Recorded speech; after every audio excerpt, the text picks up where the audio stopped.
Banyak yang berkata bahwa seorang gadis harus dibesarkan dengan lembut. Namun lelaki tua ini, Eric Heller, memiliki prinsip yang berbeda.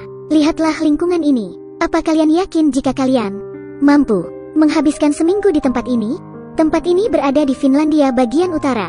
Eric dan putrinya, Hana, telah tinggal di sini selama 16 tahun. Suatu hari, Hana tengah berburu hewan untuk dimakan. Ia lalu mengeluarkan isi perut hewan itu. Tapi tiba-tiba, sang ayah muncul di belakangnya.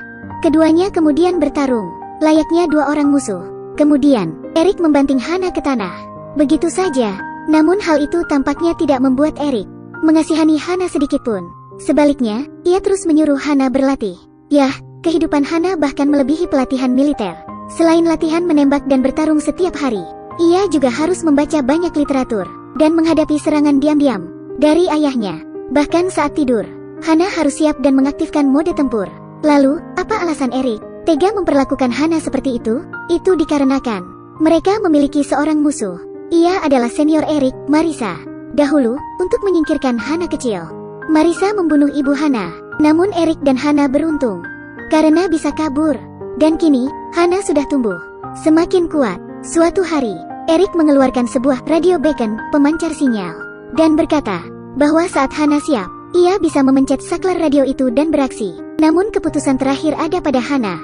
Bagaimanapun, Hana sudah terasing selama 16 tahun. Dan setiap kali ia melihat pesawat lewat, ia akan berteriak kegirangan. Yah, ia sudah lama menantikan dunia luar. Dan kini ia sudah siap. Maka malamnya, saat Eric sedang berburu, Hana langsung menekan saklar radio. Dan saat Eric pulang, ia sudah melihat keputusan Hana. Ia pun tahu bahwa ia harus segera pergi. Jadi ia memperbaiki rambutnya, mengenakan pakaian rapi, dan meminta Hana menemuinya di Berlin, Jerman. Lalu ia berangkat. Di sisi lain, Marissa telah menerima sinyal itu, dan segera bersiap untuk melancarkan serangan. Malam harinya, saat Hana sedang berlatih, sekelompok pasukan diam-diam mengepungnya. Segera saja, Hana melumpuhkan dua tentara, lalu menyerah dengan patuh. Kini, di pangkalan militer yang dipenuhi kamera, peneliti baru mengetahui bahwa darah Hana sepertinya salah. Karena itu adalah darah anak-anak yang digunakan untuk eksperimen manusia. Namun Hana tidak mau buka mulut, karena ia hanya mau berbincang dengan Marissa. Akhirnya, seorang agen yang menyebut dirinya Marissa mendekati Hana. Setelah berbincang sebentar, Hana pun yakin bahwa wanita di dekatnya adalah Marissa. Tapi ia tidak pernah tahu bahwa Marissa yang asli telah mengawasi setiap gerak-geriknya dari kamera. Namun Hana memang sangat cerdas dalam bermain drama. Ia tampak menangis, lalu memeluk Marissa palsu itu. Hingga akhirnya, Marissa memerintahkan anak buahnya untuk menyuntik Hana. Tapi begitu pintu dibuka, ya, Hana langsung bergerak dan menghabisi para petugas. Bahkan dua petugas lain yang baru masuk juga turut dilumpuhkannya. Hingga akhirnya, ia melepas beberapa tembakan dengan wajah dingin. Melihat itu, Marissa pun tahu bahwa ia tidak bisa bermain-main dengan Hana. Selanjutnya, Hana keluar dari ruangan itu dan melihat para pasukan mengejarnya. Hana tidak gugup. Ia justru dengan tenang pergi ke laboratorium militer dan mengancam seorang peneliti. Lalu ia membaca hasil tesnya, kemudian segera pergi. Pasukan militer pun segera mengejarnya.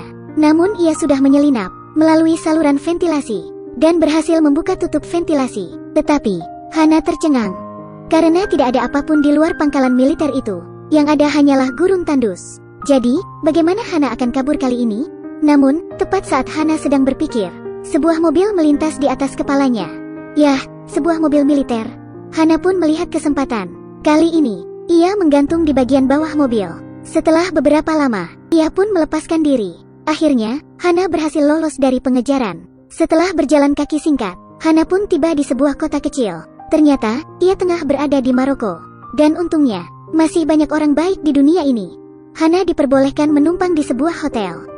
Di sisi lain, Marissa telah mengerahkan bawahan lamanya, Isaacs, untuk membantunya menemukan Hana. Yah, Marissa telah melihat kemampuan Hana secara langsung. Dan Hana adalah percobaan yang berhasil. Jadi, Marissa sangat berambisi untuk segera mencuci otak Hana. Isaacs pun bergerak cepat dengan dua anak buahnya.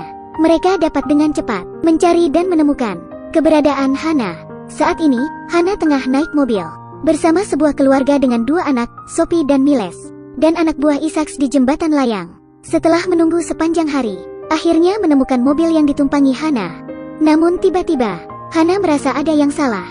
Jadi saat mobil berhenti, Hana segera berkata kepada Sophie bahwa tidak peduli bagaimana situasinya, Sophie tidak boleh mengikutinya. Kemudian ia segera keluar dari mobil. Dan kemudian, terjadilah kejar-kejaran. Isaac dan dua anak buahnya segera turun dari mobil dan mengejar Hana. Namun Hana sangat tangguh. Ia memanfaatkan kesempatan dan segera bertempur dengan musuhnya. Yah, Hana kembali beraksi dan dengan cepat membuat musuhnya bingung.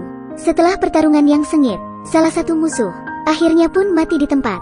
Dan Hana terus bergerak. Tujuannya adalah untuk sampai ke Berlin sesegera mungkin dan bertemu dengan Eric. Namun ia terpojok ke perairan. Melihat musuh masih mengejarnya, Hana pun tanpa ragu segera melompat ke air. Di sisi lain, Marisa sudah menemui keluarga Sophie dan Miles, dan ia meminta keterangan soal Hana dari mereka. Dengan sedikit paksaan, adik Sophie, Miles, akhirnya menjelaskan tujuan Hana. Di saat yang sama, Hana telah sampai di rumah Knupfler, teman Eric, dan disitulah Hana akan bertemu dengan Eric. Dan Knupfler sendiri adalah seorang pesulap eksentrik yang sangat baik. Bahkan Hana yang dingin bisa dibuatnya tertawa. Namun saat mereka berdua sedang mengobrol, terdengar rem tajam di luar pintu. Ternyata, Marisa telah datang dengan anak buahnya. Mereka lalu menerobos masuk. Melihat itu, Knupfler segera meminta Hana bersembunyi, dan ia yang akan menghadapi Marisa. Tapi akhirnya, Knupfler tidak pernah memiliki kesempatan untuk mempertahankan hidupnya. Di saat yang sama, Hana tengah bersembunyi di bawah tempat tidur. Lalu ia mendengar percakapan antara Marisa dan Isaac. Namun, ia mendapat kabar buruk. Ternyata selama ini, ia adalah anak asuh. Yah, Eric bukanlah ayah kandungnya. Karena ternyata, ia hanyalah hasil percobaan militer pada manusia. Setelah itu, Hana lari entah kemana. Jadi Marisa masih belum menemukannya. Dan ternyata, Hana yang tidak tahu harus kemana. Setelah mencari petunjuk, akhirnya ia berhasil menemukan lokasi rumah neneknya. Dan kali ini, Eric juga ada di sana. Namun keduanya masih sama seperti biasa. Mereka bertarung hebat, dan Hana tampak semakin kuat. Begitulah, mereka berdua bertengkar dengan sangat epik. Hingga akhirnya, Marisa datang untuk bergabung dalam kesenangan itu. Namun Eric tidak akan memanjakan mereka. Setelah menyuruh Hana untuk kabur, ia bergegas ke mobil anak buah Isaac. Salah satu pria lalu segera membuka pintu untuk keluar. Namun ia segera dihentikan oleh Eric, dan ia ditendang kembali ke dalam mobil. Melihat itu, ia tak tinggal diam. Ketika Eric melarikan diri, ia segera mengejarnya. Tetapi ia mungkin tidak pernah berpikir bahwa Eric adalah pria yang benar-benar tangguh. Setelah bertarung dengan panas, ia pun berhasil dijatuhkan oleh Eric. Namun Isaac juga segera menghantam Eric dari belakang. Hanya saja, mereka tidak pada level yang sama. Isaac bahkan dibuat tak berkutik oleh Eric, hingga akhirnya mati. Namun Marisa lebih cerdas. Ia tahu bahwa mereka tidak bisa mengalahkan Eric. Jadi ia punya jalan alternatif. Yah, mengapa menyia-nyiakan kekuatan fisik saat bisa mengambil nyawa seseorang hanya dengan satu tembakan? Dan begitu Hana mendengar tembakan itu, ia bisa merasakan bahwa Eric pasti sudah tiada. Tapi ia tidak bisa berbuat apa-apa. Bagaimanapun juga, Marisa adalah ahli senjata. Tapi dalam waktu singkat, Hana yang mencoba kabur akhirnya berhasil dicegat oleh Marisa. Dan Marisa ingin memikat Hana untuk menjadi bonekanya. Tapi Hana adalah gadis yang sangat cerdas. Ia tidak terpikat dan langsung melemparkan besi ke Marisa. Bersamaan dengan Marisa yang melepas tembakannya, Marisa yang terluka parah akhirnya mencoba kabur. Tapi ia jatuh dari tangga dan akhirnya ditembak oleh Hana. Balas dendam pun terbalaskan. Begitulah akhir cerita film ini.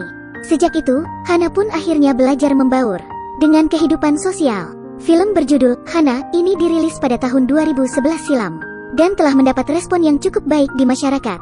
Baik, sekian ulasan film kali ini. Terima kasih sudah menonton.